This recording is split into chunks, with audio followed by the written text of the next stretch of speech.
नमस्कार बंधुगण जय गुरुदेव। चलतु आज भिडियोटी को आरंभ करवा।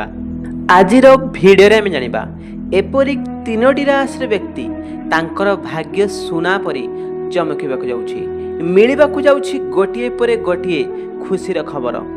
जेते टंका खर्च कले मध्य तांकर अभाव रहिबो नाही, कारण शनिंकर जो कोप दृष्टि बा शनि दशा जो तांकर पड़िथिला एबे ठारू से शनि दशा रु मुक्त पाइबाकु जाउछंती बा मुक्ति हेबाकु जाउछंती। तेबे चलंतु सही भाग्यशाली राशि किए किए जहांको उपरे शनिदेवंकर जो दशा पड़िथिला से दशारु से माने मुक्त हेबाकु जाउछंती से विषय आमे जानिबा। किंतु जानिबा पूर्व प्रथमे हम चैनल को सब्सक्राइब करंतु एवं पाखरे आसुथवा बेल आइकन को प्रेस करंतु। ता सहित कमेंट बॉक्स रे सहृदय रे जय श्री शनिदेव निहात लिखंतु। देखिबे प्रभु श्री शनिदेव आपन को मध्य कृपा करिवे। ता सहित आम वीडियोटी को लाइक कमेंट शेयर एवं आम चैनल को सब्सक्राइब करिबारु जम्मार भूलंतु नहीं, कारण यह करिबा आपन को पई फ्री अटे, बिल्कुल फ्री अटे, किंतु यह आम पई बहुत मूल्यवान अटे। तेबे चलंतु वीडियोटी को आरंभ करिबा। शनिदेव हेउछंती कर्मफलदाता। अति धीरे धीरे से गतिशील करती। प्रति 2.5 वर्ष थरे से राशि परिवर्तन करथांती। वर्तमान शनिदेव तांकर मूल राशि को गमन करने को जाउछंती। प्रीवियस दिन रे शनि दशा जो मानकर पड़िथिला प्रीवियस 268 दिन जो पड़िथिला सेथुरु से माने मुक्त पाइबा को जाउछंती। तेबे सही भाग्यशाली राशि किए के जहांको उपरे प्रभु श्री शनिदेव कृपा करने को जाउछंती से विषय आम जानिबा। तेबे प्रथम भाग्यशाली राशि होछि मेष राशि। मेष राशि व्यक्ति विशेषଙ୍କ ऊपर जो आर्थिक समस्या सब रहितला से आर्थिक समस्या आसंता दिन रे रहिबो नाही। पूर्व अपेक्षा आपणकर भल समय आसीबाकु जाउछि।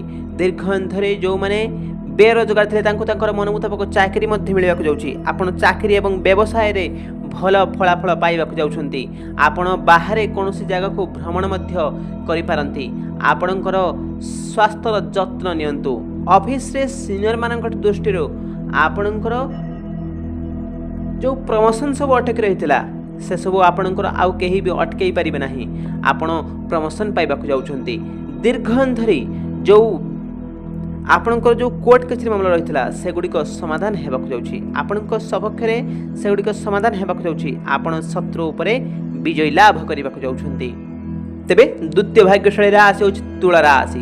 तुला राशि रे शनिंकर ए गोचर जोगु तुला राशि रे लोकंको ठारे बड़ बहुत किछि टंका से माने पाइबाकु जाउछंती। तांकर दरमा वृद्धि हेबाकु जाउछि। घरे तांकर सुख शांति भरपूर रहिबाकु जाउछि। प्रीवियस दिन रे जो आपण कर्म करथिले से कर्मर फल प्रभु श्री शनिदेव आपण को देबाकु जाउछंती। जने बंधुंको सहाय्य करे जने बंधुंको सहाय्य रे आपण भल फलाफल मिलिबाकु आपण को जाउछि। वर्तमान विभिन्न असुविधार आपण मुक्ति पाइबाकु जाउछंती। आपणकर शांति रे परिवेशर आपण प्रतिष्ठा करिबाकु जाउछंती। घरे सुख समृद्धि वृद्धि हेबाकु जाउछि। वर्ष वर्ष धर अटकी रहितबा आपणकर सब कार्य से गुडी को पुनि थरे आरंभ मध्य हेबाकु जाउछि। तेबे तृतीय भाग्यशाली राशि होछि सिंह राशि। सिंह राशि रे लोक माने बहुत भाग्यवान हेबाकु जाउछंती। मन रखंतु दर्शक बंधु, सिंह राशि रे व्यक्ति विशेष माने बहुत भाग्यवान हेबाकु जाउछंती। जो काम आपण वर्ष वर्ष धरे अटकी रहितला से गुडी को पुनि थरे सुरुखुर रे आरंभ मध्य हेबाकु जाउछि। आपण निज घरे एक सुख शांतिर प्रतिष्ठा करिबाकु जाउछंती। सुख शांति आपणकर बढ़िबाकु जाउछि। पूर्व अपेक्षा आपणकर आर्थिक स्थिति बहुत भल रहिबाकु जाउछि। शनिदेवଙ୍କ प्रभाव रे जीवन रे भल समय आसीबाकु जाउछि। प्रीवियस दिन रे जो आपण जो बेरोजगार जो माने थिले तांको तांकर मन मुताबक चाकरी मध्य मिलिबाकु जाउछि। जो माने बेरोजगार थिले तांको तांकर मन रे जो इच्छा अछि से माने जो चाकरी पाइबार जो चाकरी भी से खोजुछंती से चाकरी तांको मिलिबार चांस बहुत अधिक रहउछि। जो माने अविवाहित थिले तांकर खूब शीघ्र विवाह मध्य हेबाकु जाउछि। जो माने निसंतान थिले तांकर संतान सुख मध्य प्राप्त हेबाकु जाउछि। अतएव प्रभु श्री शनिदेव आपणको बहुत सारा कृपा करबाकु जाउछंती। प्रभु श्री शनिदेवଙ୍କ कृपा कारणरू आपणकर आगामी समय बहुत भल रहबाकु जाउछि। तेबे आजिरो टिप्स हेउछि आपणको पई प्रभु श्री शनिदेवଙ୍କର कृपा ପାଇବାକୁ ହେଲେ ବା କୃପା ଯଦି ଆପଣ ପାଇବାକୁ ଚାହୁଁଛନ୍ତି ତେବେ ଆପଣ ଶନିବାର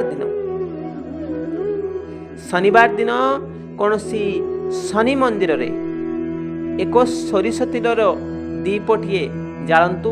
ଦେଖିବେ ଏହା ଜାଳିବା ଦ୍ୱାରା ଆପଣଙ୍କର ବହୁତ ମଙ୍ଗଳ ରହିବ।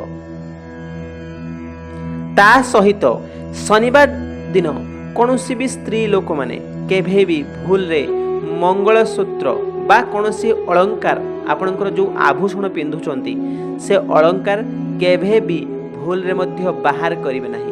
ଏହା କରିବା ଆପଣଙ୍କ ପାଇଁ ବହୁତ ନକାରାତ୍ମକ ପ୍ରଭାବ ଆଣିଥାଏ ଆପଣଙ୍କ ଜୀବନରେ।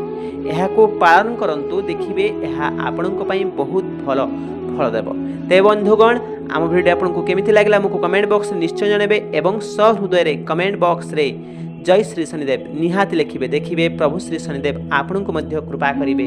ତା ସହିତ ଆମ ଭିଡ଼ିଓକୁ ଲାଇକ୍, କମେଣ୍ଟ, ସେୟାର ଏବଂ ଆମ ଚ୍ୟାନେଲକୁ ସବସ୍କ୍ରାଇବ୍ କରିବାରୁ ଜମାରୁ ଭୁଲନ୍ତୁ ନାହିଁ, କାରଣ ସବସ୍କ୍ରାଇବ୍ କରିବା ଆପଣଙ୍କ ପାଇଁ ଫ୍ରି ଅଟେ, ବିଲକୁଲ ଫ୍ରି ଅଟେ, କିନ୍ତୁ ଏହା ଆମ ପାଇଁ ବହୁତ ମୂଲ୍ୟବାନ ଅଟେ। ତେବେ ବନ୍ଧୁଗଣ, ଆମ ଭିଡ଼ିଓକୁ ଶେଷ ପର୍ଯ୍ୟନ୍ତ ଦେଖିଥିବାରୁ ଆପଣଙ୍କୁ ଅଶେଷ ଅଶେଷ ଧନ୍ୟବାଦ।